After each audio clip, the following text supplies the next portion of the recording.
Bismillahirrahmanirrahim. Assalamualaikum warahmatullahi wabarakatuh.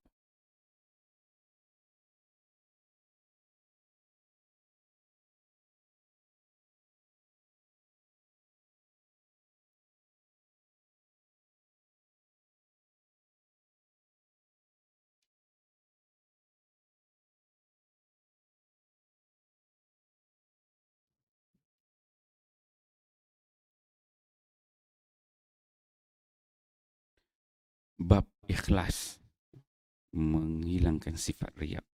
Hadis ke-50.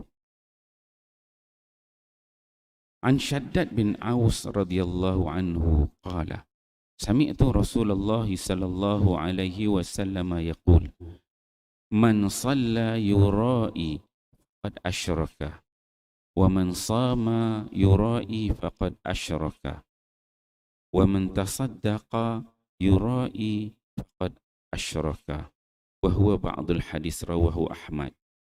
Sayyidina Shaddad bin Aus radhiyallahu anhu berkata, saya mendengar Rasulullah sallallahu alaihi wasallam bersabda, sesiapa yang bersalat untuk menunjuk-nunjuk sebenarnya dia telah menyekutukan Allah Subhanahu wa taala. Sesiapa yang berpuasa untuk menunjuk-nunjuk sebenarnya dia telah menyekutukan Allah Subhanahu wa taala.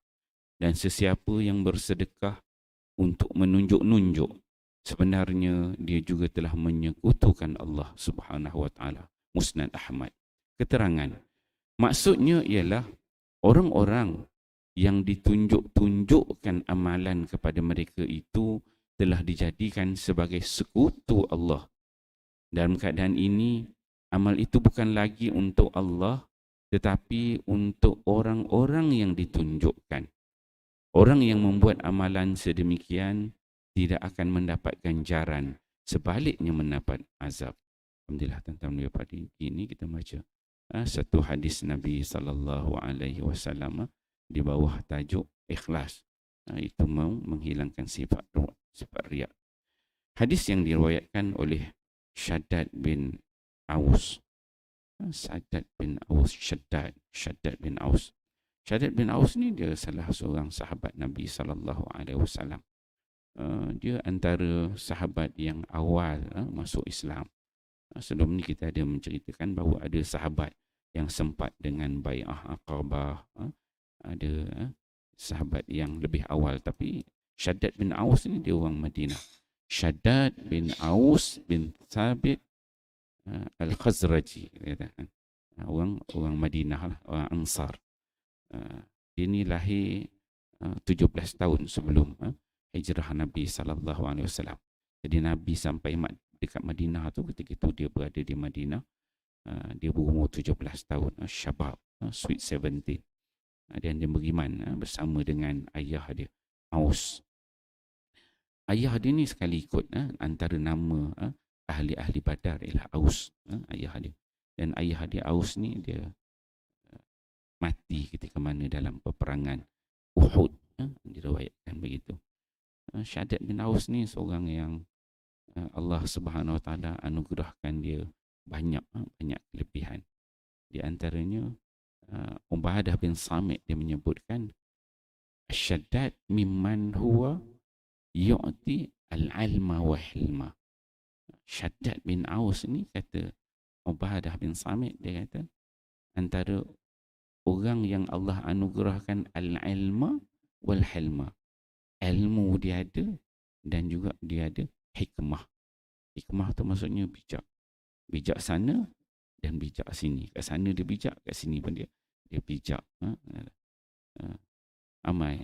Abu Darda dia mengatakan bahawa Shaddad bin Aus ni faqih hazihil ummah. Orang yang paling faqih, paling alim. Sebab dia ada, bila dia bercakap tu dia ada kelebihan dia. Ada ulama-ulama lain, Said bin Abdul Aziz, dia kata Shaddad bin Aus ni Fadl Shaddad bin Aus, kelebihan Shaddad bin Aus ni, apabila dia bercakap orang akan dengar. Dan yang kedua, wa idza ghadaba, apabila dia marah dia boleh pegang ke kemarahan dia. Itu kelebihan yang ada Shaddad bin Aus. Dan antara hadis yang glamour lah kita biasa dengar, orang belajar bab tasawuf ni dia akan jumpa lah hadis Shaddad bin Aus. Dia ada satu hadis dia menyebutkan, disebut orang belajar tasawuf ni, dia hadis mengenai orang yang cerdik.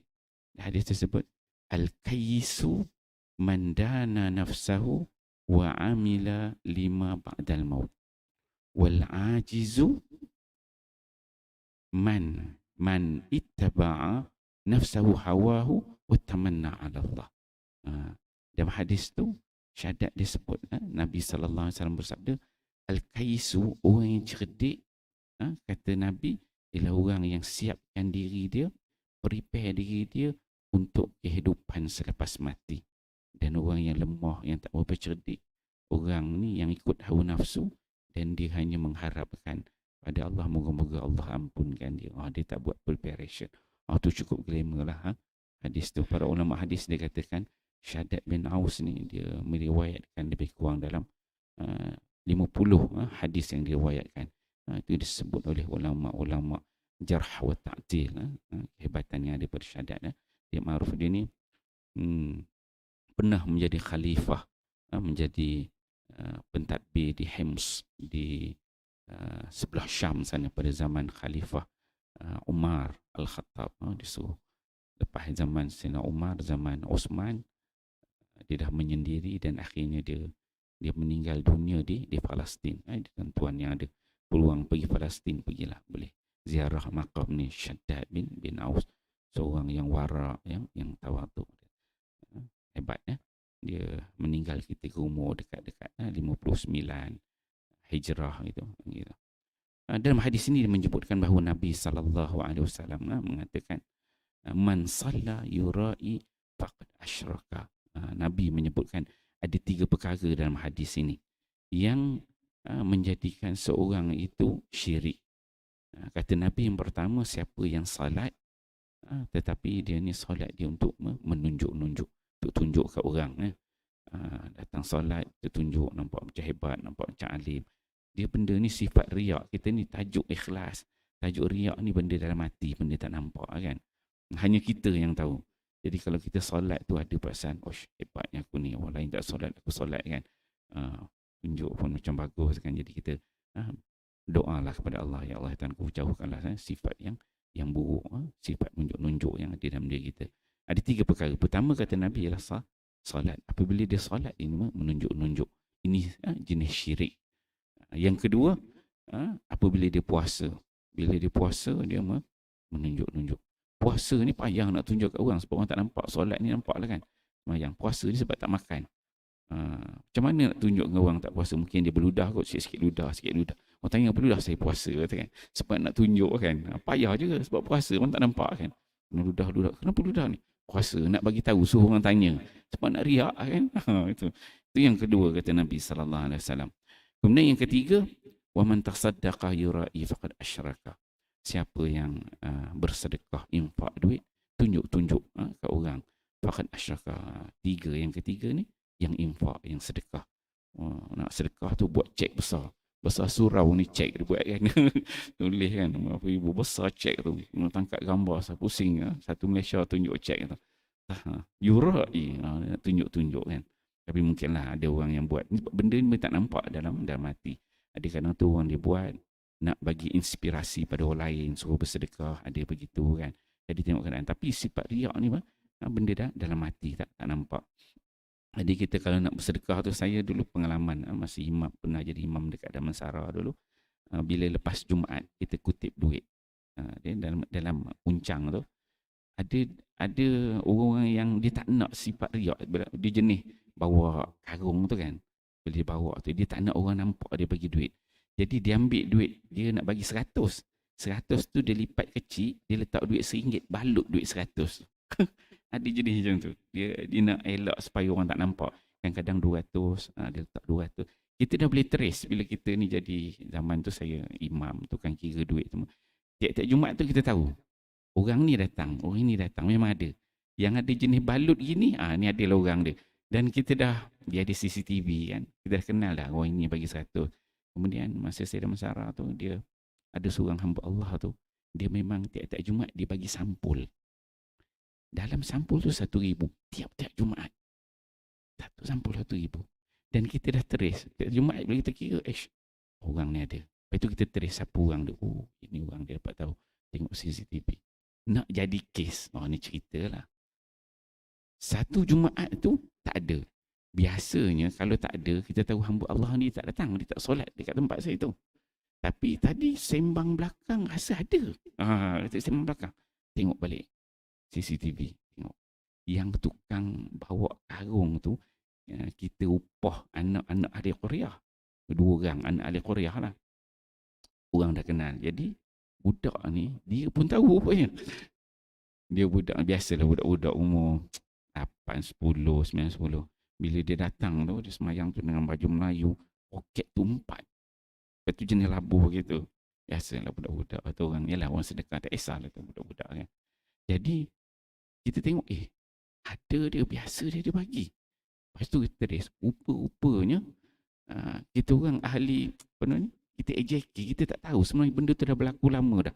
Yang budak ni, setiap kali dia habis, dia kutip duit sampai kat belakang, dia akan pergi ke tandas. Sebab karung tu ada kat belakang, lepas tu kita minta dia habis tu, dia hantar ke depan, ikut tepi. Kemudian, rupanya setiap kali lepas dia habis, dia akan pergi tandas. Tandas dia buka, tu dia buat kerja dia. Jadi, sekali tu dia kantoi. Kita tengok, tak ada. Kita tengok, buka CCTV balik. Lepas tu apa lagi? Jadi kes lah. Lepas tu kita buatlah penambahbaikan. Tak tahulah dah berapa lama dia buat kerja tu dia dengan Allah Subhanahu Wa Taala. Jadi nak ceritanya, orang yang nak bersedekah tu, dia nak elak riak tu sampai macam tu sekali. Jadi dalam hadis ni ada 3 perkara lah yang disebutkan oleh Nabi SAW. Jadi insyaAllah tuan-tuan mulia, bila kita baca hadis ni, kita ingatlah di kita masing-masing. Salat, puasa, sedekah tu jadi benda-benda yang menyebabkan boleh kita riak. Benda tu baik kita buat. Syaitan ni tuan-tuan, dia satu, yang pertama dia jangan bagi kita buat. Jangan solat, jangan sedekah, jangan puasa. Itu yang pertama. Tapi once bila kita nak puasa, tak apa puasa, dia cari ruang lain pula. Rosakkan hati kita, niat kita. Jadi kita insya-Allah muhasabah di kita masing-masing. Sama-sama kita moga Allah Subhanahu Wa Taala memberikan kepada kita sifat ikhlas insya-Allah. Wallahu alam. Kita fahami amal dan sampaikan. Subhanakallah.